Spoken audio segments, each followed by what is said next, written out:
gonna be distracting for the others, and that it will also remove our focus. Now let's call our pastor in charge, Pastor Jake Angloan Zipagan. Talagang dinamay mo yung aking ang middle initial ko.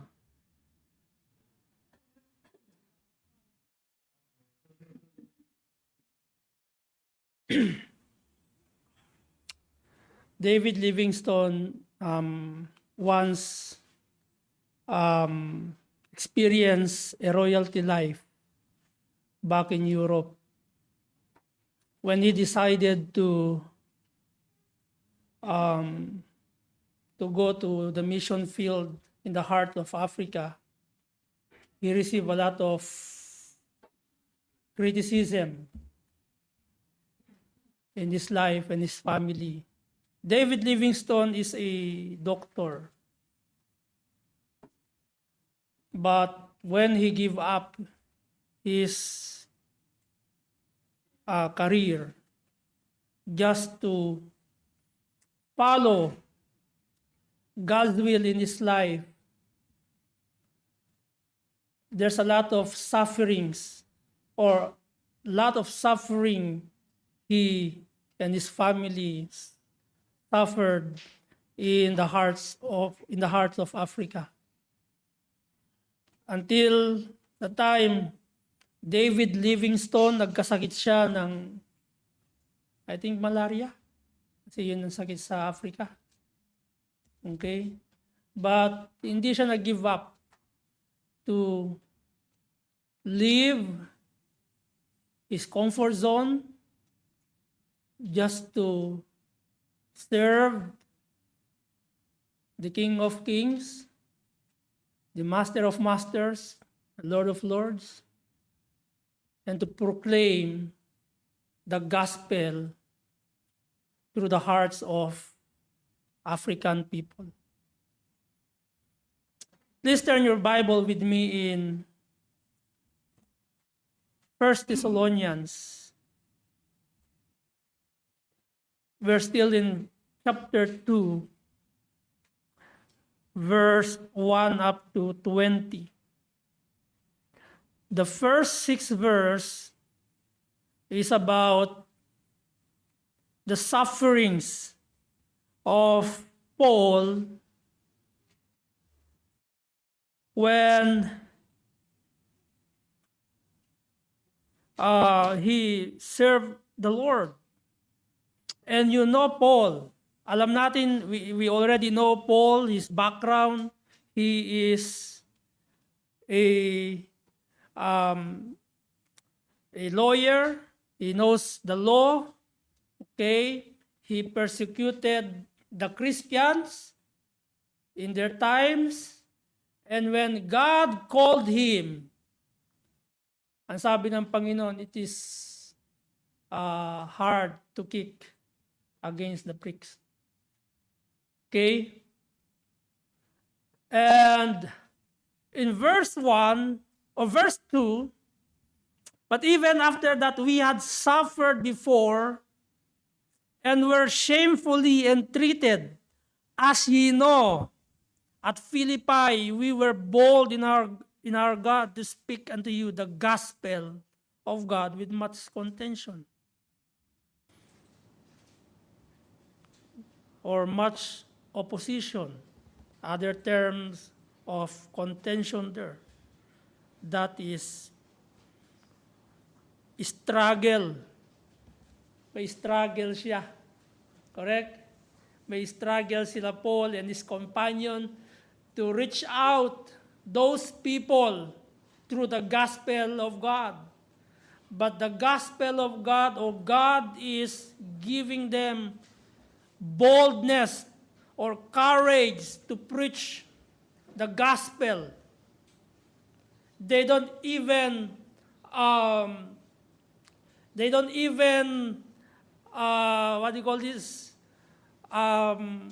entertain sufferings in their lives.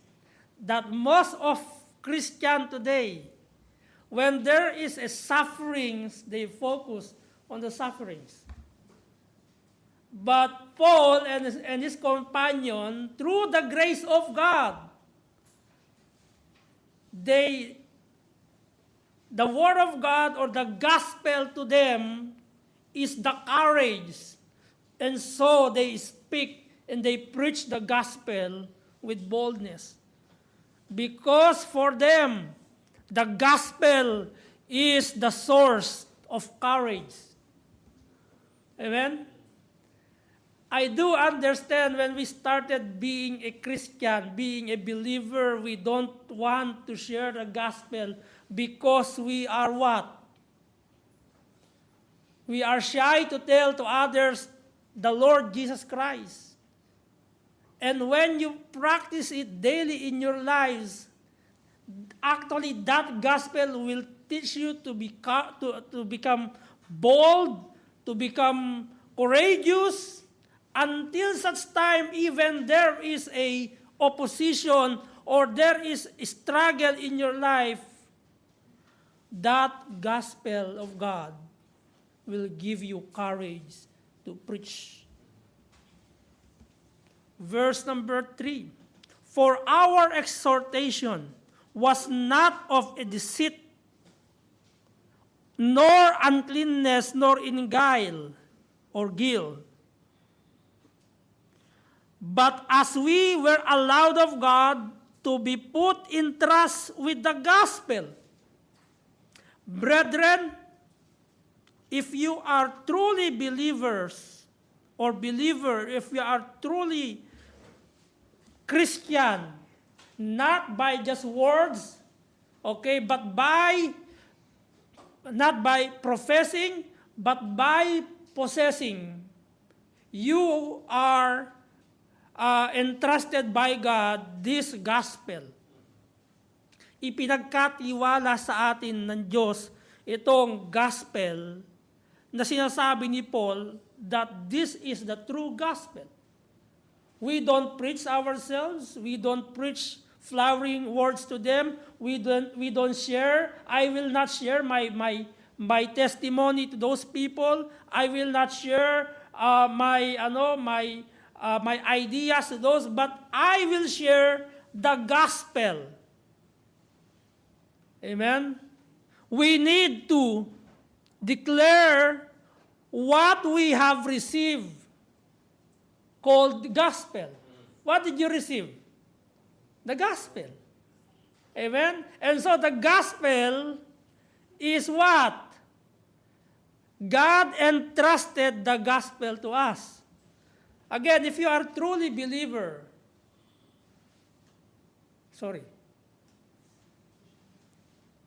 yan. If you are truly believer, God entrusted you the gospel. Amen?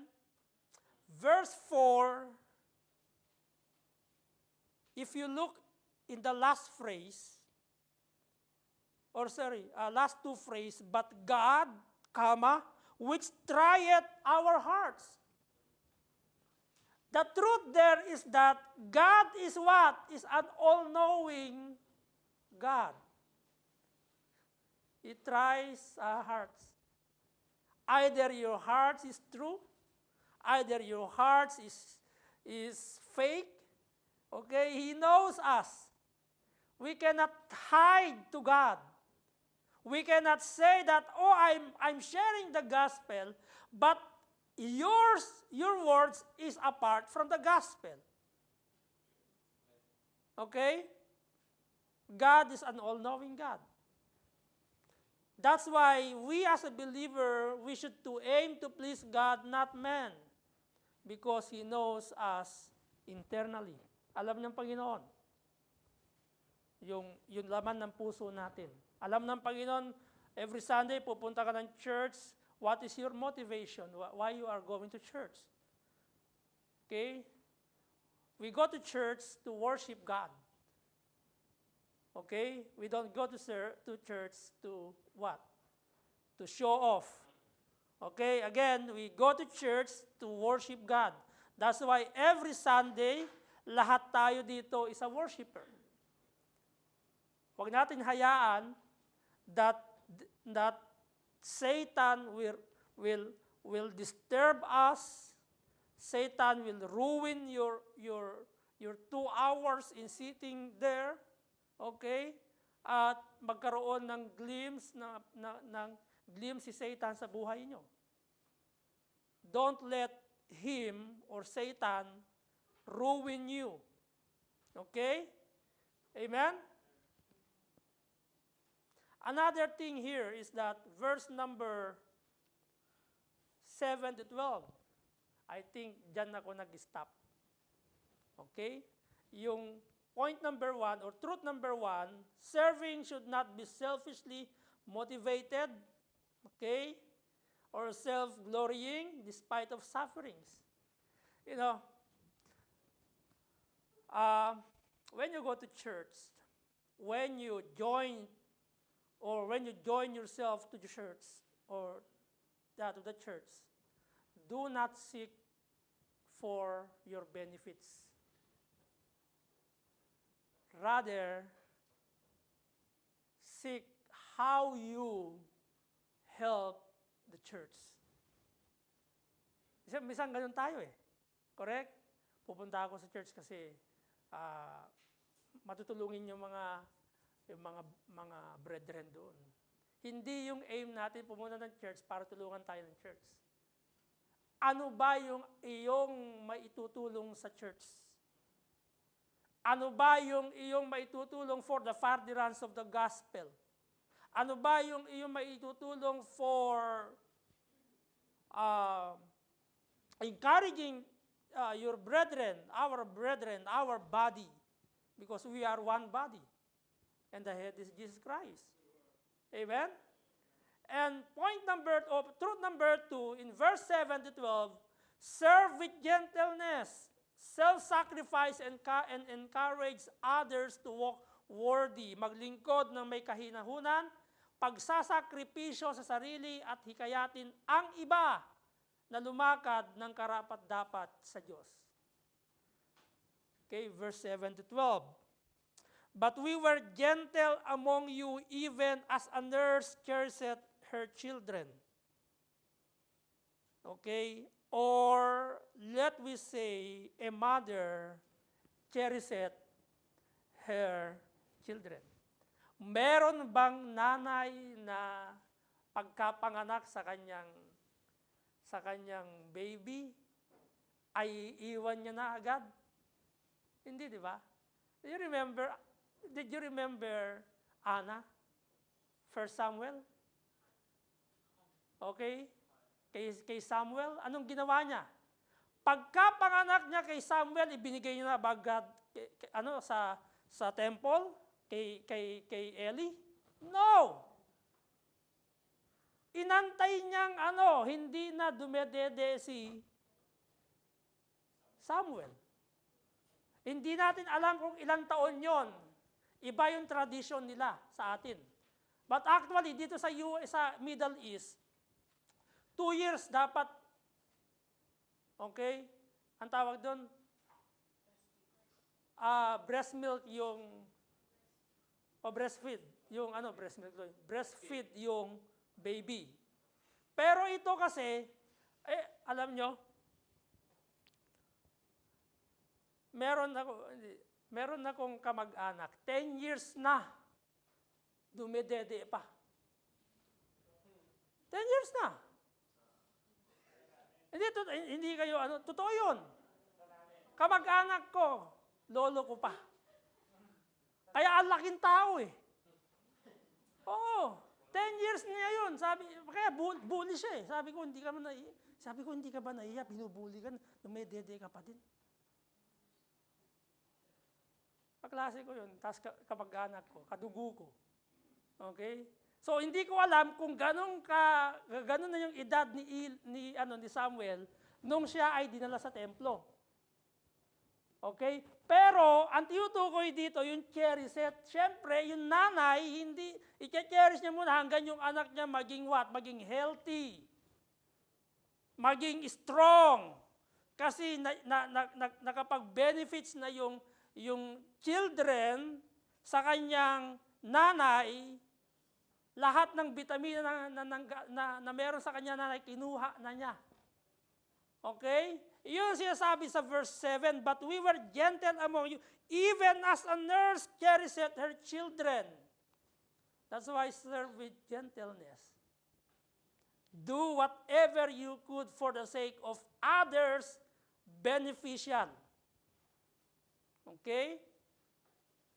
Kasama dyan sa verse number 8, yung sacrificial. Amen?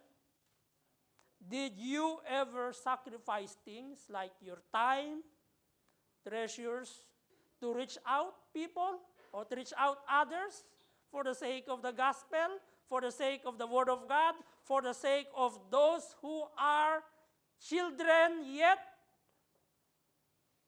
Meron ba tayong pagkakataon na gusto kong bisitahin si kapatid? Kasi siya ay nagsisimula pa lang. Meron ba tayong pagkakataon sa buhay natin na naglalaan tayo ng panahon para sa kapakanan ng iba, hindi para sa kapakanan mo? For all you know, meron ding nag-cherish sa inyo. Merong bumisita sa inyo, merong nag-follow up sa inyo, merong nag-encourage sa inyo, merong nangaral sa inyo. And that is your discipler. Amen? Pasa-pasa lang po yan. Okay? You copy me. Oh, copy-paste. Diba yung copy-paste? Ginagamit natin. Parang nilalamig kayo. Pero nainitan ako eh.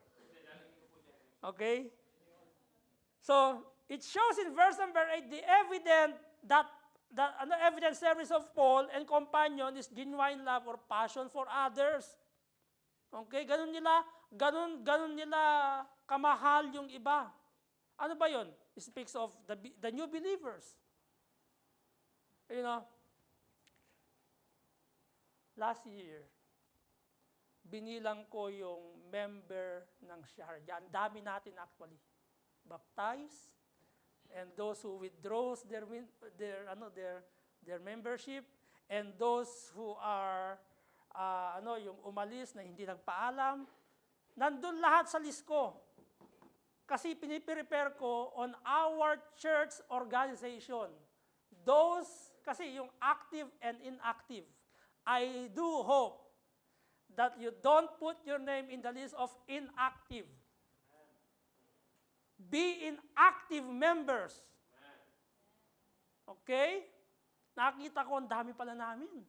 Kung lahat ng ito hindi nagsialisan, at hindi nag-backslide, at hindi gumawa ng mali, siguro marami na kami ngayon. Baka ito, kulang na to.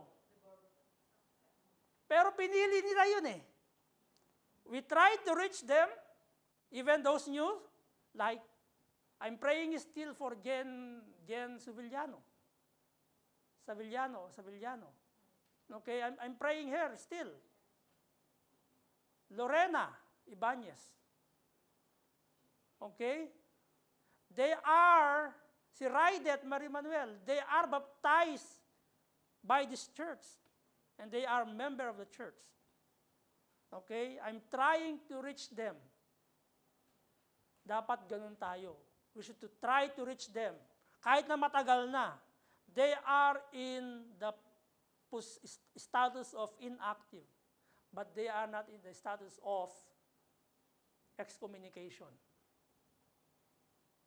Okay? I hope we can cherish them, we can reach them, we'll give time with them. Kasi alam nyo, when we talk about self-sacrifice, discipline sa sarili yun. You forget about yourself. You forget about your feelings.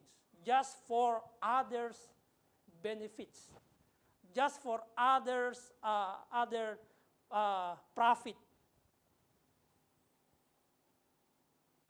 Maraming mga Kristiyano, selfish, hindi self-sacrifice.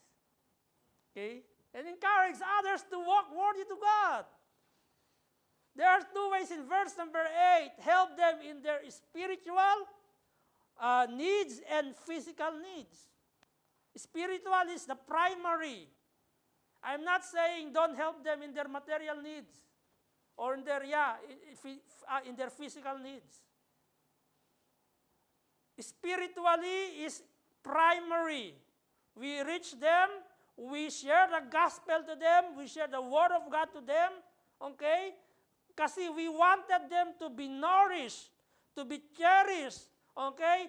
To be healthy in God's word, to be healthy in the doctrine of God. Meron po ba tayong bisita dyan sa like, a while ago, I'll talk to brother, we have conversation with brother Benji Kabatik. Di ba? Other sects or other denominations, so to speak. Okay? Yes, they believe Jesus Christ is the only Savior, but other practice is not biblical. They are emotional, not volitional, okay? Someone told me that he should to check his salvation because he believed that he saved through emotion, through singing, through music. Yun daw ang ginamit ng Panginoon para siya maligtas. Ang sabi ko, parang may mali. Tanggalin ko yung salitang, so then faith cometh by hearing and hearing by the word of God. Okay? Parang dun daw siya naligtas kasi nung siya ay may problema, nag-emo siya, tinanggap niya Panginoong Jesucristo. Through music. Okay? Let us serve God also with all capacities and not rely to others. Verse number 9, for ye remember, brethren, our labor and travail. For laboring night and day, because ye would not be chargeable unto any of you, we would not be chargeable, so to speak, unto any of you, we preach unto you the gospel of God. So, sabihin, yung aim ni Paul and his companion is to what? To labor for the gospel's sake. Did we labor for the gospel's sake? Hindi ibig sabihin ito, they are secular, they are what you call this, secular. Kasi maraming pagkakataon, nababaliktad yung mga pastor ngayon na nasa abroad, nagtatrabaho, okay, may trabaho sila, then meron silang church, may pinangungunahan sila. Tingnan mo naman yung mga pastor natin ngayon sa Pilipinas. Wala silang trabaho, pero tingnan mo, ang daming tinatawag na yung kailang anak, nagko-complain, yung kailang mga anak, ayaw ng magpastor, ang kailang tatay, isinusumpa yung office ng pastor. It is because of their situation.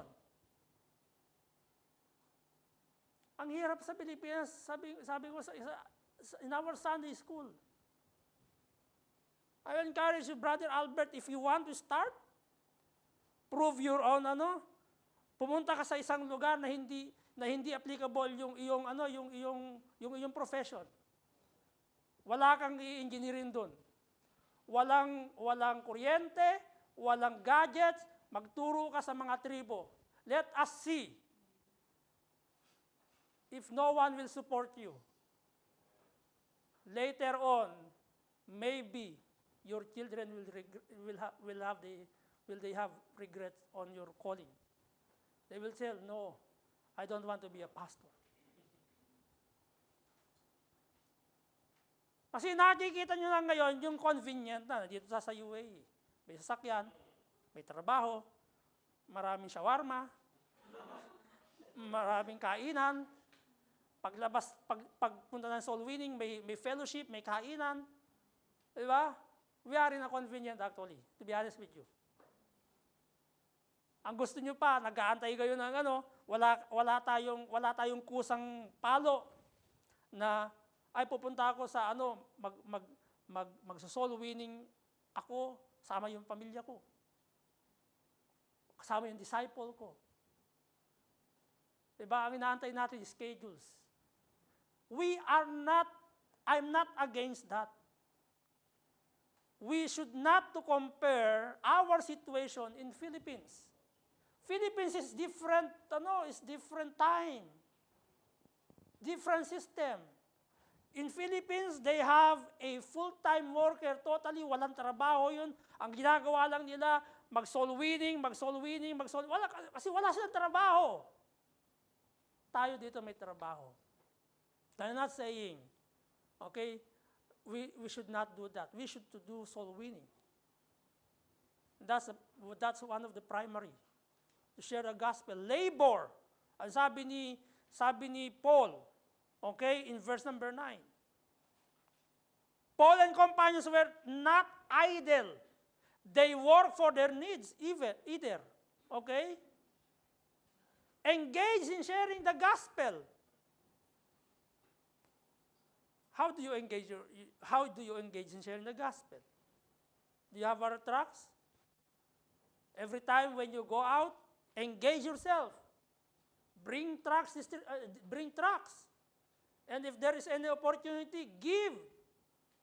Take the opportunity to share the gospel. Or if you don't open your... Meron ganito kasi ang sistema eh. Imbitahan po namin kayo sa church para doon po kayo ma-share ng gospel. Diba? Hindi, meron talagang ganun. I don't understand na natatakot mag-share ng gospel yun eh. Yun sa street. Ang ginagawa niya, they will invite that person, they will bring to church, and so they will share the gospel to church. Amen? Engage in sharing the gospel. Ulitin ko mga kapatid, pagka kayo'y nag-grocery, pagka kayo pumunta ng Dubai Mall, Carrefour, Manar Mall, lahat ng mall, okay, bring trucks.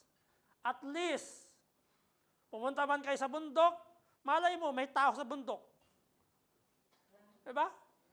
Pumunta kayo sa disyerto, malay mo, may tao sa disyerto. Bigyan nyo ng trucks. Pagpagupit kayo, sharean nyo yung nagugupit sa inyo. Ang problema nung nagugupit sa amin, hindi makaintindi ng English. Kaya kahit balu-balutin ko yung English ko, okay lang. Sabi ko, hindi naman niya ano. Diba? Sabi ko, you know Jesus? You know Jesus? Yeah, I know. Christian. Oh, diba? Sabi ko, accept Him. Put your faith to Him. You will go heaven. Ganun lang siya. At sinabi ko sa kanya, diba? Na may Jesus na tagapagligtas, na dadalhin siya sa langit. Kahit na hindi ko alam kung naintindihan niya o hindi. Yun ang problema naman natin sa other nationality. Language barrier. Okay? Kaya nga pag meron tayong mga bisita dito, we accept any nationalities here.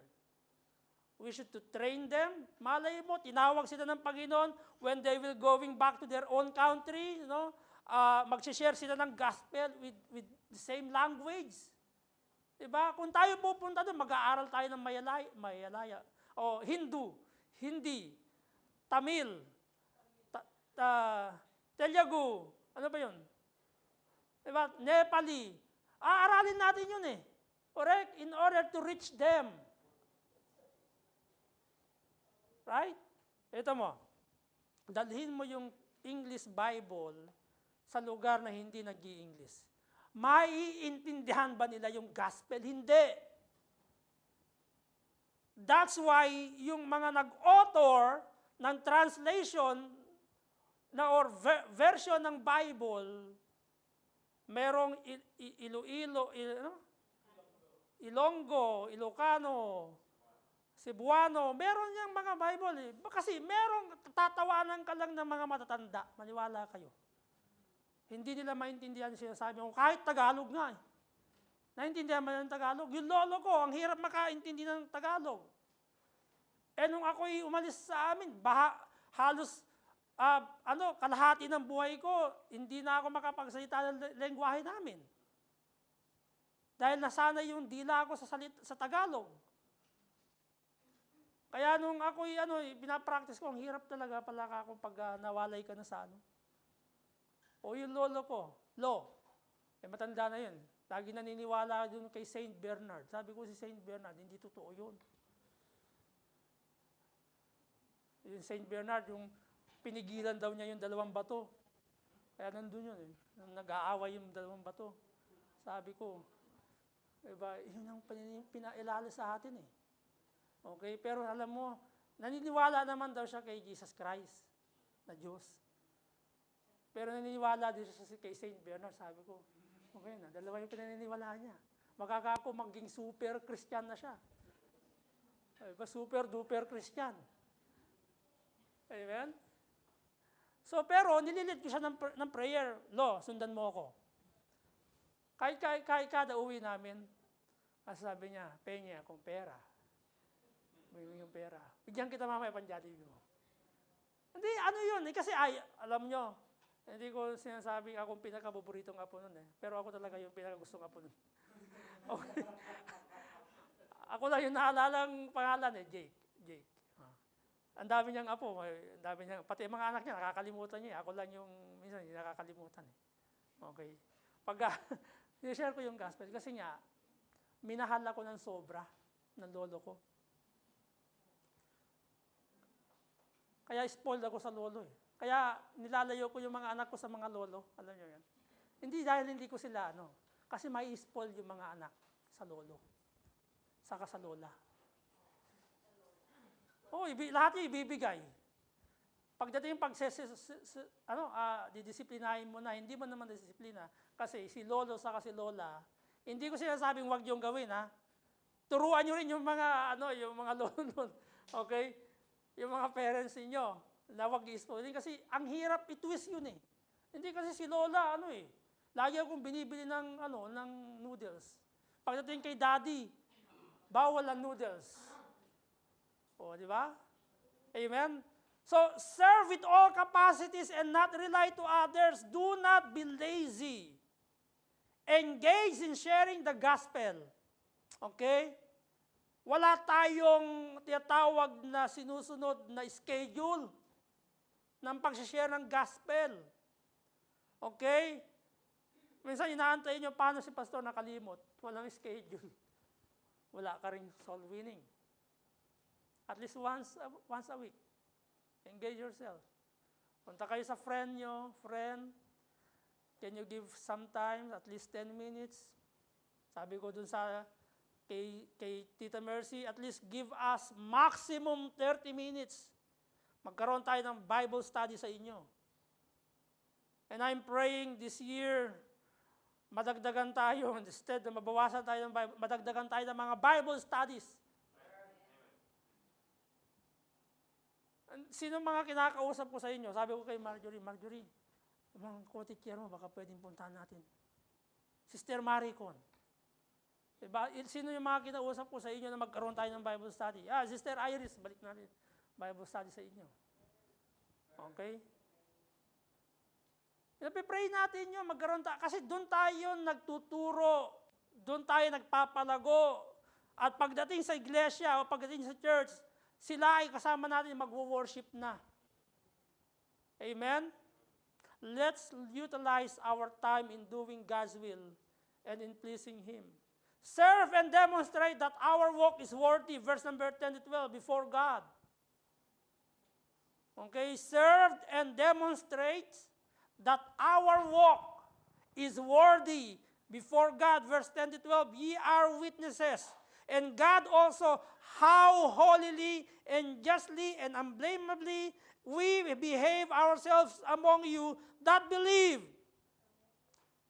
As ye know, how we exhorted and comforted and charged every one of you, as a father, ito binanggit niya, father, doth his children, that ye would walk worthy of God, who hath called you unto his kingdom and glory.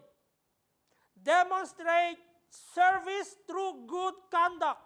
Binanggit ni Paul, verse number 10, how holily and justly and unblameably we behave ourselves among you that believe. How is our conduct towards others? Did they discern or did they see the gospel in your lives? Yun ang conduct na tutukoy dito ni Paul. Ano yung ipinapakita mo? Sa asawa mo, sa anak mo, sa tatay mo, sa nanay mo, sa mga kapatid mo. Testimony. Good conduct. Ipinapakita yon. Okay, if you want your family to get saved, and you should to show a good conduct. You should to show the gospel, what do you call this? Change your lives. We always sing, God's words changes lives. And that's true. Pero dapat ipakita natin yung changes, dine-demonstrate natin sa kanila. Demonstrate service through training and instructing others considering their immaturity. Verse 11b, sinabi dyan, as a father doth his children. Okay? Yun yung importance ng discipleship. That's why. Spend your time to your disciple. Once a week, magkaroon kayo ng prayer time, ng communication, ng teaching. Pag wala sila, bisitahin nyo sila. Okay, pag wala sila, i-Bible study nyo sila. Demonstrate a spiritual effectiveness of faith through service. We should not just declare God's word. Yes, it's good to preach. It's good to say the death, the burial, and the resurrection of the Lord Jesus Christ. But we should to what? Demonstrate it. We should to be a spiritual effective to them. Okay? Ang sabi ni Richard Baxter, we must labor in a special way for the conversion of the unconverted. The work of conversion is the first and great thing that we must drive at. We must labor at it with all our might. That is service. Do you remember ang sabi ng Panginoon sa two great commandments? Love the Lord with all your heart, with all your soul, with all your might. Diba? Yung love na yung kasama yung service doon. Okay? With all your might, we should to labor at it with all our might. Anong ginagawa natin? Pag pagod tayo, I do understand pagod tayo. Nagkakasakit tayo. And we should to be thankful with God. Nagkakasakit tayo, meaning that this world is just temporary for you. This world is a temporary dwelling place. We have a place of eternity. Darating ang new heaven and new earth. Okay? After everything na yon. Truth number 3, 13 to 16. Even though the result of responding to God's word is suffering, it is profitable to you that believe. Truth number 3, verse 13 to 16. Even though the result of responding to God's word is suffering, it is profitable to you that believe. I already illustrate to you si David Livingstone. Diba? Iniwan niya yung royal place niya, yung convenient niya. And that time, hindi pa tayo napapanganak, that time, when you are in Europe, Europe is a place of royalty. Okay? But he gave up. He went to Africa, okay, to share the gospel there. Kahit na, alam niyo naman sa Africa, pag nandun kayo, laging may malaria. Hindi, totoo yun. Malaria, sakit sa ayun ng doon eh. Yun ang ayaw ng mga tao doon, ng mga West people sa Africa, yung malaria. Kasi pag pumunta ka doon, dalawa lang yan, mamamatay. Parang dengue lang din yun. Di ba, marami namamatay sa dengue? O ganun din yun. Okay? There you go. Even though the result of responding God's word is suffering, it is profitable to you that believe. Kahit na ang resulta ng pagtugon sa salita ng Diyos ay pagdurusa, ito ay kapaki-pakinabang sa inyo na naniniwala o naniwala. Okay, verse 13 to 16. Anong oras ako nag-start? Mag-preach. 11:40, right? 38. Oh. Okay? We're almost there. Masarap naman yata yung niluto ng shepherd. Okay? Sinigang. Pinagpuyatan yan ng mga grupo ng shepherds. Okay? Verse 13. For this cause, also thank we God, without ceasing, walang umpay, because when ye received the word of God, which ye have heard of us, ye receive it not as the word of man, but as it is in truth the word of God, which effectually worketh also in you that believe. Look at the word. Effectually worketh, verse 13. Because of God's word. Yung responding to God's word is suffering. That is because the word of God is effectually worketh to those who responded or believed. There are three reasons why was the word of God is effectually worketh. Number one, the word of God is pure word of God. Hindi ito the word of man. We are just a mouthpiece. These preachers, you heard when they preach, is just a mouthpiece. They will preach the word of God, not of them, but of God's word. Okay? Number two, the word of God is truthfulness. Ang sabi ni Paul, but as it is in truth. The word of God, number three, is not invented by men. Okay? Hindi yan invento, hindi yan eisegesis. Minsan, we tend to put words, okay, na hindi naman yun yung idea natin. Inimbento natin. We don't invent words here. It's already God's word. Okay? All we have to do is to preach it. Okay? Amen? Verse 14, our suffering is a part of responding to the true word of God. You remember, we always inform you, encourage you, exhort you that when you receive the Lord Jesus Christ as your personal Savior and Lord, you receive everything. Okay? You receive His death, okay, and His resurrection. Ano ba yung death ni Jesus Christ? Sufferings yun eh. Amen? Siya ay namatay, hindi siya namatay ng convenient na kamatayan.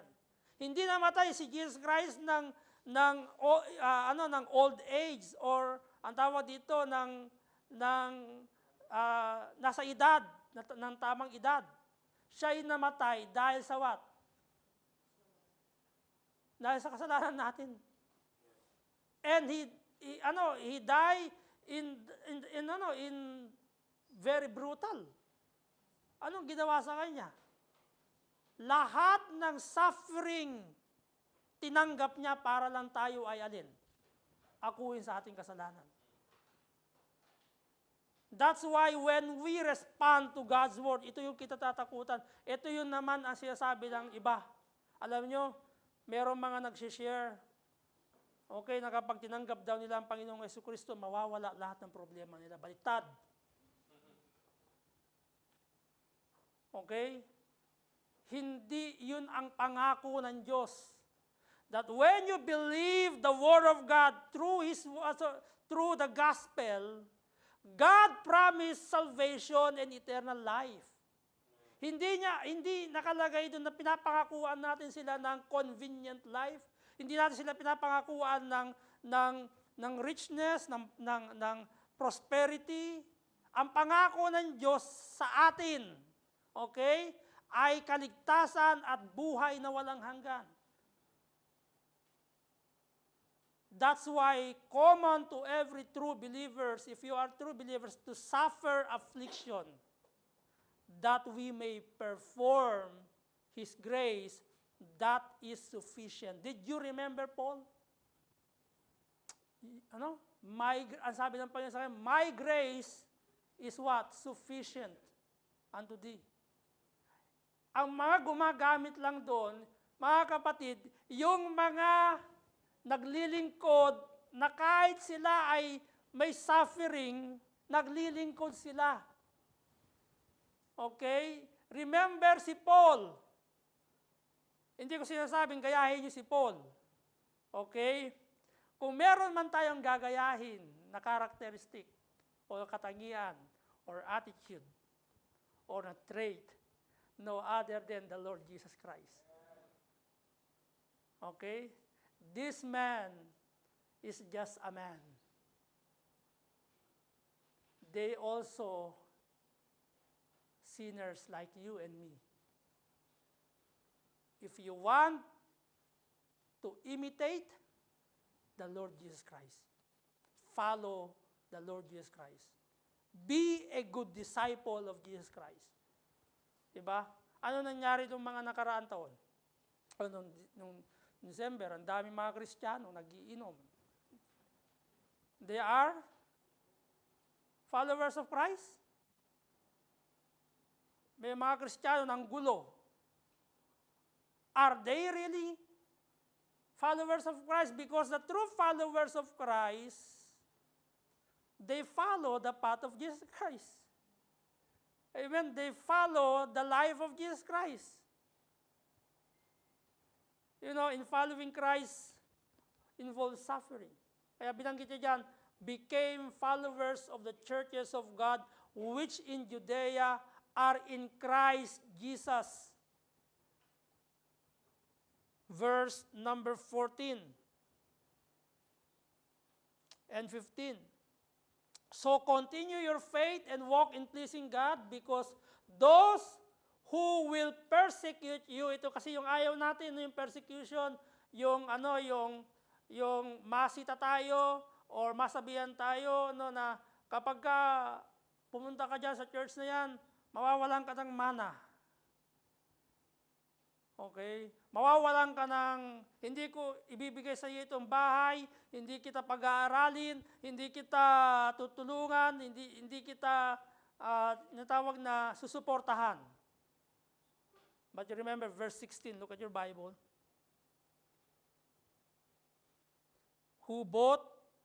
Forbidding us to speak to the Gentiles that they might be saved. Sila yung naging hindrance to fill up their sins always. For the wrath is come upon them to the uttermost. Ito yung mabigat na they were dumb. Because they are hindrance, okay, for the furtherance of the gospel. Yung mga nagdi-dislike sa inyo, yung mga na-persecute sa inyo, don't worry. They will receive God's wrath. Pero, ang encouragement sa atin, rather na matakot tayo sa kanila, rather na tayo ay hihinto dahil sa kanila, continue your faith. You know why? Those people, hindi ako nagsasabi ito yung sinasabi ng salita ng Diyos. They will receive God's wrath. They will be dumb or doomed. Okay? If they will not believe on the name Jesus Christ. We always, before we sleep, I remind my children, heaven is real, hell is real. I told them, God loves you. Number 4 and last. Tapusin ko na po ito kasi baka by next week, mag-iba muna ako ng aking preaching. The result of your faithfulness in pleasing God is the joy and glory of the ministers. Sino ba yung mga ministers? The pastor, the elder, the preacher of the church, the in charge of the church that leads you. Ang resulta ng iyong katapatan sa pagpapalugod sa Diyos ay kagalakan at kaluwalhatian ng mga tagapanguna. Siyempre, sino ba ang hindi magagalak kapag nakikita ko si Brother Sandro nagpipreach? Next Sunday, magsasonglig na yan. Amen? Sino bang hindi matutuwa, Brother Albert, yung mga anak mo? They play well in music. Sino hindi matutuwa, preacher Andre Palano? Mga anak mo nagpe-play na ng piano. Is that, malulungkot ako. Nalulungkot ako yung mga anak ko nagpa-piano. Meron bang ganun? Nalulungkot ka, ang anak mo nagpa-piano, ang pinapiano ng anak mo, ay hymnal. Tapos pag nag-play ang anak mo ng Hotel California, tuwang-tuwa ka. Parang baliktad yata, may mali yata sa kaligtasan mo. Diba? That's why we encourage, sinong hindi matutuwang pastor? Kanyang mga miyembro, they are very supportive to the church. Amen? Tayo mga parents nga eh. Diba? Gusto natin, makita natin yung magandang resulta ng ating pagtsatsaga sa ating mga anak. Tayo mga teacher, gusto nyo makita yung inyong mga estudyante na they are very intellectual. Right? Because of ginamit ka ng Diyos as instrument. Yun yung resulta ng kailang pagtatapat is not only glory and joy to those ministers, is a pleasing to God. Mga kapatid, kaya wag tayong mag-faint o manghinawa o maghuminto kahit na may problema, kahit na may pagsubok sa paglilingkod. Continue your faith. Amen? Kasi yun yung tema ng 1 Thessalonians. They should to continue their faith despite of sufferings, despite of those people who oppose that malilate ang na walang resurrection, walang rapture. Kasi itatagal natin ito, yung rapture. Merong nag-oppose na walang rapture, na may natulog na. Okay? Ayon. Ito yung sinasabi ng tema na kailangan tayo magpatuloy in our faith, in walking God, in walking in our walk to God that please God. And you know, in our team, that's why nilagay ko general yun eh. Walk in God, or walk in pleasing God, and even more. Baka kasi akala natin, okay na ako dito, I'm satisfied on it. Hindi pa dumarating ang Panginoong Jesucristo. Hanggat sa dumating si Jesucristo, hari nawa, hindi natin alam kung kailan, ang tanong, will you be caught up in the air? Because if you don't caught up in the air, and then, I think, you will suffer much. I'm not treating you. Okay? It will happen. That's why talk to your family. Malay mo, yung mahal na mahal mo sa buhay, naiwan mo. At sila yung magsasuffer. Okay? Continue your faith because the result of your faithfulness in pleasing God is the joy and glory of the ministers. Despite of sufferings in the service, we should not be selfishly motivated, but rather with gentleness and self-sacrifice or discipline, that others may encourage to walk worthy to God. Even the results on responding to God's word is sufferings will result also to pleasing God and the joy to others. Tayo pong lahat ay manalangin. Tayo pong lahat ay tumayo. Salamat po, Panginoon, sapagkat kahit na po, Panginoon, na yung pong mga lingkod mo nung mga naunang century, they suffered much for the furtherance of the gospel. Of course, we have the Lord Jesus Christ, our Savior, na lahat ng klase ng sufferings tinanggap niya. Just for us to be rich,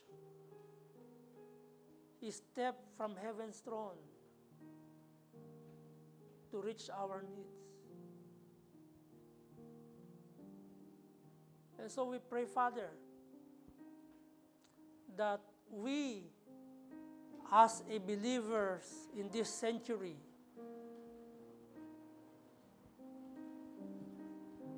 help us to not just to renew our commitment this year. Help us, O Father, to be more faithful in our service, to be more faithful to worship you, to praise you, to glorify you, O Lord, in all we do. O God, our Father, may you move in our hearts. May you help us, O Lord. We don't know what is ahead.